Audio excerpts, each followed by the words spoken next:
A produção em larga escala de fontes de energia renováveis, como energia solar, eólica, hidráulica e biomassa, é tratada na maioria das vezes como uma resposta positiva às mudanças climáticas. Mas é preciso também analisar os efeitos sociais e ambientais da intensa expansão dessas fontes e dos consequentes conflitos pelo acesso à terra, água, alimentos e trabalho.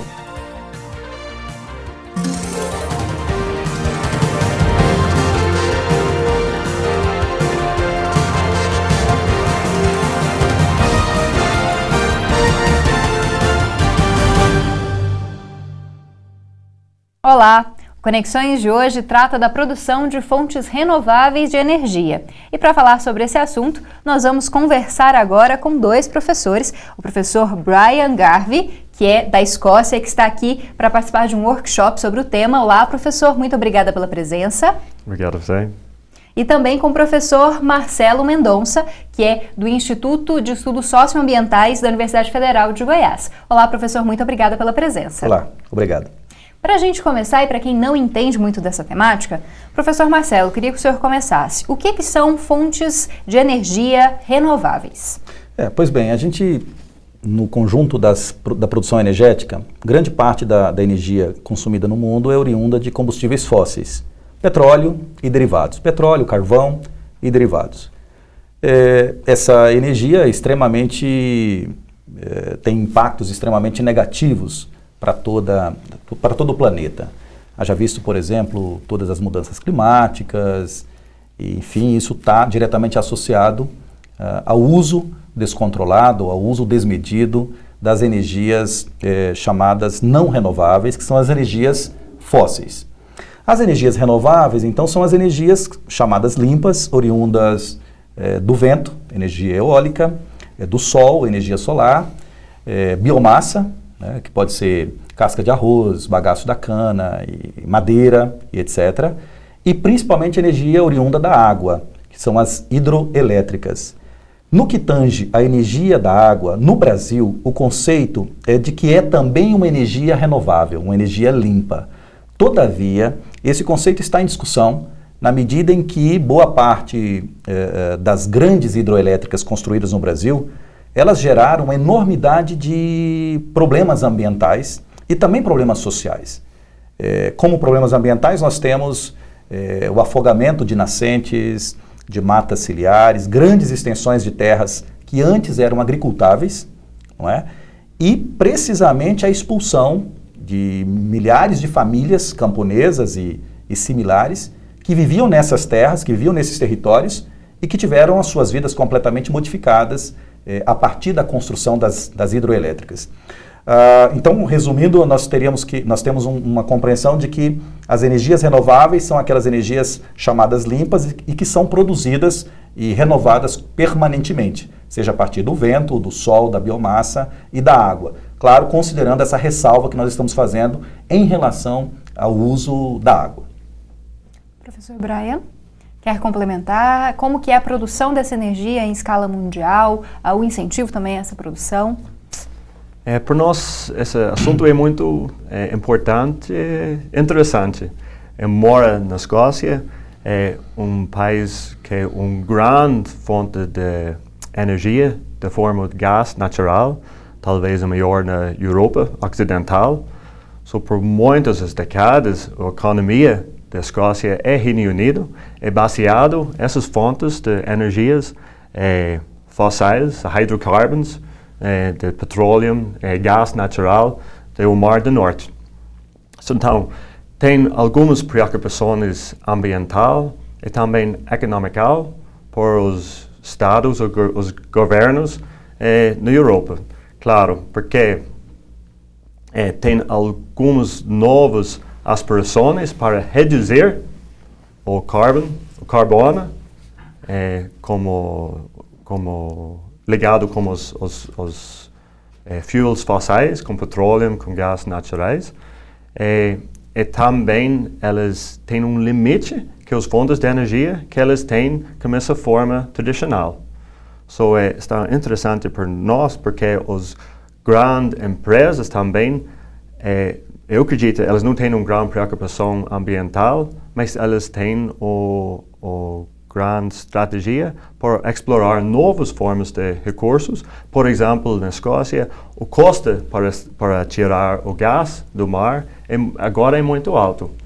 O mesmo anos que a grande empresa, como Shell, por exemplo, acho que o líder mundial na energia, de forma de petróleo, hidrocarbono, está cortando muitos os empregos lá na Escócia, mas não por causa de uma preocupação ambiental, porque elas estão explorando novas formas de energia, de petróleo nas outras partes do mundo, mas também elas estão explorando novas formas de energia, como o nome renováveis, com biomassa, por exemplo.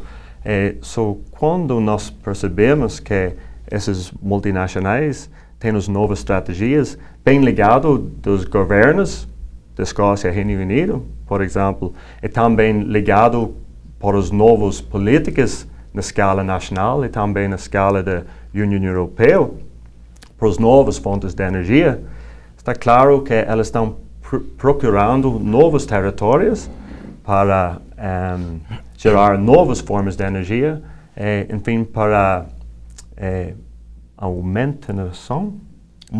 manutenção dos lucros.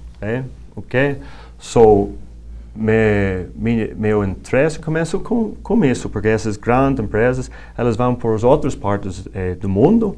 Esse legado das estratégias de governos e também a estratégia na escala da União Europeia. Depois, as políticas de Kyoto, Protocolo de Kyoto. Protocolo de Kyoto, por exemplo, os países da União Europeia, elas têm a responsabilidade para reduzir o volume de carbono, elas estão pensando sobre novas formas de energia, ok? Mas é bem claro que a Europa, por exemplo, não tem terra suficiente, não tem fotossíntese suficiente para muitos desses novos tipos de energia, ok? Tem várias formas de energia que Marcelo explicou, eólica, solar, mas eu acho que nessa relação com o Brasil, a importância desse workshop, dessa pesquisa, é porque uma fonte das novas energias como biomassa é uma grande fonte de energia nova que agora é transportada até a Escócia e Reino Unido, por exemplo. Em 2009, quando eu comecei essa pesquisa, acho que 80% de etanol usado, consumido no Reino Unido foram do Brasil, ok? Mas também tem no discurso, no nível político também, no discurso das grandes empresas de energia, no mercado, esse é um tipo de energia sustentável e limpo. Nossas pesquisas começaram para descobrir quais são esses impactos sociais, ambientais, porque essas são as fontes de energia preferidas como as grandes empresas. Nosso tempo está quase terminando, vou encerrar esse bloco por aqui e a gente volta daqui a pouquinho para continuar essa conversa a respeito das energias renováveis. Não saia daí, o Conexões volta rapidinho.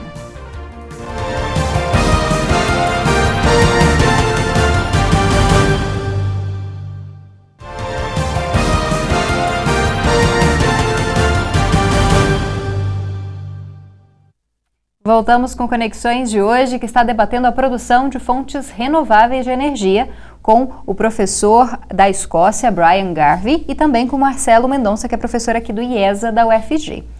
Bom, professor Marcelo, se fala muito da urgência da substituição dos combustíveis fósseis, da energia fóssil, por uma energia renovável. Existe mesmo essa necessidade tão urgente? E quais são os impactos positivos do investimento em tecnologias nessas áreas para a criação dessas fontes renováveis? É fundamental. Nós acreditamos que a sustentabilidade ela passa necessariamente pela substituição do modelo energético. E a gente sabe que essa transição ela é paulatina, ela é gradativa, mas não só, porque é necessário pensar que, ainda que tivéssemos a predominância de energia solar no Brasil, ou de energia eólica, que são energias consideradas limpas, se essas energias estiverem controladas por 2 ou 3 empresas, elas também continuam sendo um problema. Então o que nós estamos colocando é que é preciso pensar não apenas o processo de produção da energia, mas o processo de apropriação dessa energia. Essa energia está sendo produzida para quem? Nós sabemos que no Brasil hoje, apenas 25% da energia produzida no país é consumida de forma residencial. A maior parte da energia ela é para a indústria pesada. E essa indústria pesada, quase sempre de eletrointensivos, a indústria do alumínio, por exemplo, a indústria do aço, de ferro-ligas e etc., essas indústrias são, em sua maioria, indústrias que vêm de países centrais, de países com nível de industrialização muito maior, e que se deslocam para o Brasil ou para áreas da América Latina com o único intuito de conseguir energia barata. Energia inclusive subsidiada pelo Estado brasileiro. Se você observar a própria construção das hidroelétricas, que é considerada, como eu disse anteriormente, energia limpa, embora nós temos algumas ressalvas por conta dos efeitos negativos que ela gera, seja do ponto de vista da expropriação das famílias, seja do ponto de vista do ambiente. Exemplos clássicos aí no Brasil, Tucuruí, no Rio Tocantins, Baubina, na região amazônica, e aqui mesmo no estado de Goiás. Boa parte do Rio Tocantins, ele já está completamente compartimentado em lagos, e essa, seja Canabrava, Serra da Mesa, Peixe Angical, São Salvador, várias hidrelétricas que foram construídas no Rio Tocantins, e em sua maioria geraram impactos muito negativos para as populações locais, para as populações tradicionais, para os ribeirinhos, para os garimpeiros, etc. Decorrente disso, é que surge inclusive o movimento dos atingidos por barragens, que no Brasil tem uma expressão muito significativa. Não é? Todavia, nós entendemos que boa parte, por exemplo, em torno de 70% da energia produzida no Brasil, ela é oriunda da água, da hidroeletricidade. Nós ainda temos um processo muito pequeno do sistema de biomassa, inclusive como proposta desse workshop que nós realizamos.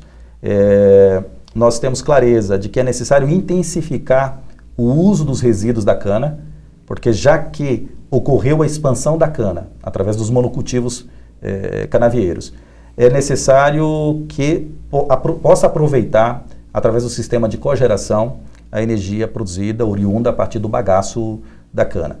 E aí há uma questão. Não há subsídios, não há investimentos e não há tecnologias disponíveis para o aproveitamento correto dessa energia. Isso nos indica que há um grande grupo de empresários transnacionais associados com representantes desses empresários e com a própria parte do empresariado brasileiro e com o Estado brasileiro que não tem interesse nessa mudança do modelo energético. Essa é uma questão complexa, porque o que está em jogo para a grande maioria desses complexos agroindustriais, financeiros, globalizados, é, na verdade, transformar a água numa mercadoria. E é isso que é feito. Quando você faz um barramento, constrói uma hidrelétrica e começa a produzir energia para ser comercializada. É óbvio que a água, e tem que fazer um debate, a natureza da água. A água é um bem público. Todavia, ao ser apropriada e transformada em mercadoria, ela deixa de ser um bem público e passa a ser privatizada conforme interesses, seja de grandes irrigantes, seja de grandes transnacionais do setor hidroenergético e etc. Então isso nos preocupa sobremaneira, à medida em que é preciso que, e as nossas pesquisas têm mostrado isso, as populações atingidas, seja pelos impactos da cana-de-açúcar, seja pelas hidroelétricas, mas também atingidas pelos parques eólicos, que embora sejam energia limpa, também tem impactos negativos. O que a gente está colocando é que a opção de crescimento e desenvolvimento econômico no país precisa ser repensada. A opção feita, diríamos assim, ela não condiz com a realidade da maioria da população brasileira. Na verdade, essa opção, historicamente falando, ela tem um fundamento que é atender fortemente os interesses desses grandes complexos agroindustriais. Professor Brian, o que você pode contribuir também com essa questão dos impactos negativos que o professor já colocou e como fazer essa ponte entre a Europa e a América Latina, entre a Escócia e o Brasil, em relação à produção e também à melhoria de condição aí dessa produção de fontes renováveis? Então, na Escócia, por exemplo, tem um grande potencial para as novas fontes de energia, grande potencial. Porque tem muito vento, tem muita chuva, Marcelo já passou por isso. O costo, o beira do mar da Escócia é muito longe também. Tem muitas montanhas de elevação. Por energia eólica, por exemplo, você precisa elevation, as montanhas. Também por hidro. Tem grande potencialidade desenvolvido agora, como o mar, o potencial de energia das ondas, por exemplo. Mas essas novas áreas onde nós temos muito potencial na Escócia as mesmas áreas onde vocês têm as comunidades tradicionais, os camponeses da Escócia, chamados crofters, tem as comunidades das ilhas, que a maior parte mora com as condições precárias. Elas moram nesses lugares. Então, nós temos o grande potencial para construir os projetos juntos com eles, para resolver alguns problemas do meio ambiente, alguns problemas local de desenvolvimento, oportunidades para os jovens dessas comunidades.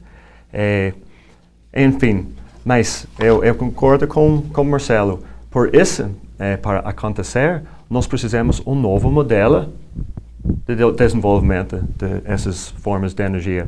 Porque se não, por exemplo, já tem grandes parques de energia eólica, já tem vários projetos de hidroenergia, mas os povos que moram nesses lugares ao lado dos parques eólicos, ao lado das fontes de hidroenergia, eles pagam mais dinheiro por eletricidade de outras partes do Reino Unido.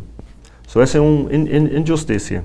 Então, nós podemos reduzir o uso de carbono, mas não conseguir para melhorar as vidas das pessoas que moram lá. Grande parte desse workshop é como nossas pesquisas desenvolvidas juntos com os brasileiros e escoceses que têm alguns desafios similares, pode apoiar e trabalhar com o conhecimento que as comunidades têm sobre o meio ambiente, também os tipos de vidas que elas têm, os valores sociais que elas têm, para construir um novo modelo social, ambiental, econômico, para elas para conseguir para ficar lá, e representar uma nova esperança para o país. Bom, a gente vai para mais um intervalo e volta para finalizar essa conversa a respeito de fontes de energia renováveis. A gente volta rapidinho.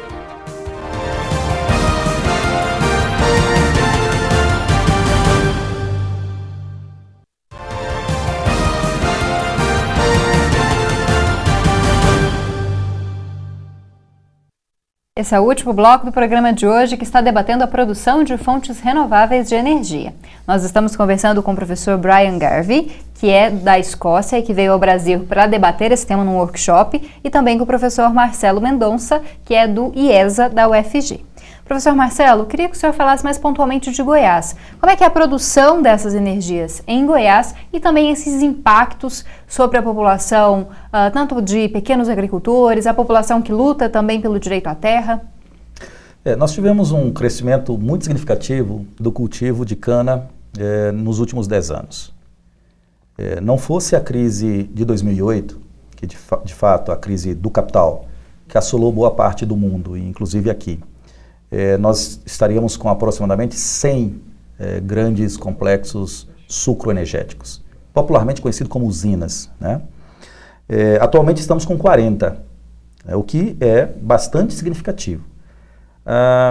O que aconteceu efetivamente nesses últimos 10 anos? A expansão da cana-de-açúcar, empurrada principalmente elas buscando terras férteis buscando disponibilidade de água, né, e logística, ou seja, rodovias, transportes intermodais, tudo aquilo que a parte centro-sul de Goiás tem e em boa quantidade.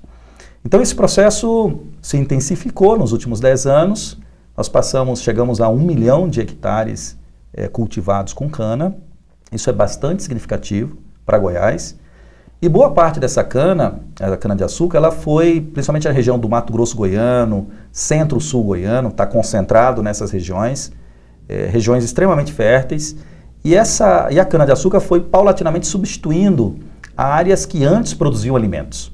Isso obviamente gerou impactos sobremaneira, principalmente para os camponeses, para os pequenos agricultores dessas regiões. Um fato bastante expressivo é o que aconteceu, por exemplo, no município de Quirinópolis, um município com cerca de 25, 30 mil habitantes e que tinha o cultivo da cana como 2 funções básicas. Primeiro, manutenção do gado, produção de alimento para o próprio gado, principalmente o gado leiteiro, e a produção de cachaças nos alambiques. Em menos de 10 anos, chega-se a mais de 150 mil hectares. Se você tinha 2, 3 mil hectares cultivados com cana, em 5, 6 anos isso chega a 100, 120 mil hectares cultivados com cana. Então isso é uma mudança, não é só uma mudança na paisagem, mas é uma mudança nas relações de produção, nas relações de trabalho. E aí você tem também impactos na área urbana, porque você tem uma grande quantidade de imigrantes que vêm de outras partes do país para trabalhar na cana, né? E isso tem aspectos positivos, porque dinamiza a economia local, mas também tem aspectos negativos, desde as condições a que esses trabalhadores são submetidas. Muitas dessas condições assemelham-se à escravidão e chega a ser trabalho escravo, não é? Até mesmo os impactos que isso gera na área urbana, na área de saúde, na área de educação, porque trazem famílias ou constituem famílias nessas localidades. Afora os impactos ambientais, como nós já mencionamos, né? O ciclo da cana é um ciclo longo. Normalmente os camponeses que arrendam suas terras por 3 ciclos, isso é aproximadamente 18 anos. Então muitas vezes os camponeses sequer sabem que estão arrendando suas terras por 18 anos. E quando você transforma uma unidade camponesa de policultivo, onde os camponeses têm ali o gado leiteiro, o gado de corte, pequena quantidade, as suas lavouras e etc. E você transforma isso num grande canavial, dificilmente você consegue converter essa propriedade novamente numa propriedade para a produção de alimentos. Então esse é um efeito que nós estamos vivenciando hoje no estado de Goiás. Afora também as diferenças salariais. O mesmo grupo empresarial que está sediado em São Paulo, que migra para o estado de Goiás, ela paga 3 vezes menos o mesmo trabalhador. Então, suponhamos, um trabalhador da cana, do setor canavieiro, no estado de São Paulo ganha R$3.000. Em Goiás se paga R$1.000. Não é? Então, há uma superexploração da mão de obra, do trabalho, não é? E isso, obviamente, para muitos de nós, é confundido, está trazendo desenvolvimento, está trazendo progresso, isso é extremamente positivo para nós. Há que ter cuidado com isso. Não é? Qual o custo social, qual o custo ambiental dessas ações? Não é? Então são preocupações que nós como pesquisadores temos, porque as nossas pesquisas têm revelado isso, têm mostrado o adoecimento, não é? Tem mostrado o intenso uso de venenos nas lavouras, e não só na cana, mas na soja, nos monocultivos como um todo, tem mostrado a degradação ambiental, com a destruição das nascentes, com a destruição das matas ciliares, e tem mostrado fundamentalmente que a questão da escassez hídrica, tão alardeada nesses últimos tempos, está diretamente relacionada à forma de uso da terra e à forma de apropriação da água.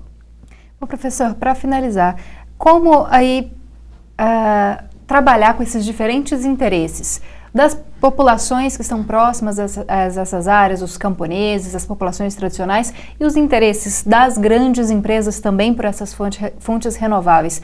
Tem como conciliar esses interesses para um desenvolvimento mais sustentável? Não, eu não acredito não. porque a lógica é completamente diferente.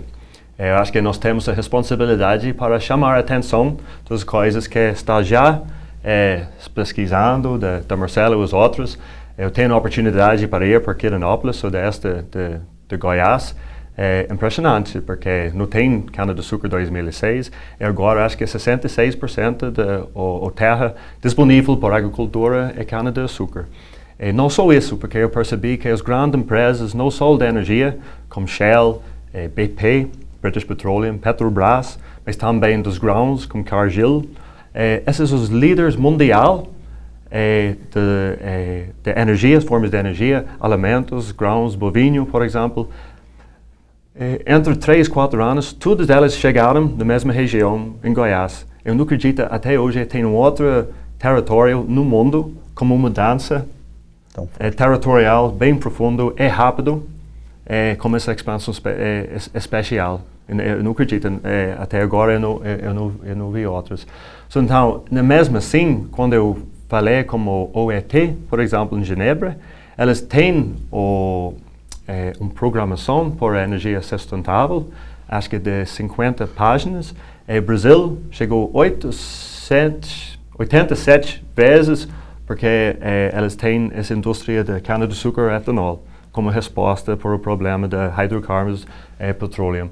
Então, acho que nós precisamos chamar a atenção porque não pode resolver esse conflito entre as comunidades que precisam acesso da água, precisam acesso da terra, precisam acesso dos poder político, mas quando as grandes empresas chegaram, também no município também não tem muito poder. So, por exemplo, quando Cargill chegou em Quirinópolis, eles têm todos os documentos já assinados para explorar a água de graça e pode expandir não tem limite para a agricultura da cana-de-açúcar. So, então, nós temos responsabilidade para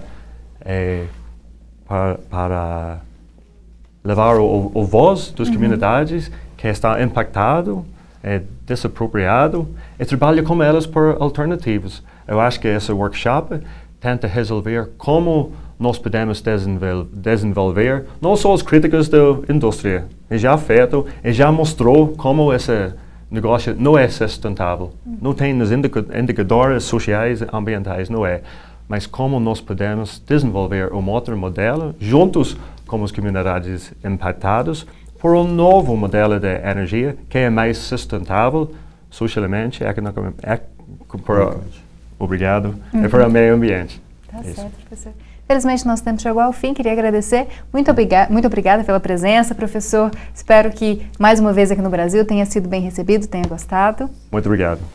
Obrigada também, professor Marcelo. A gente espera poder contar com o senhor em outras oportunidades. Obrigado. Estamos inteiramente à disposição. Certo. Muito obrigada aos dois.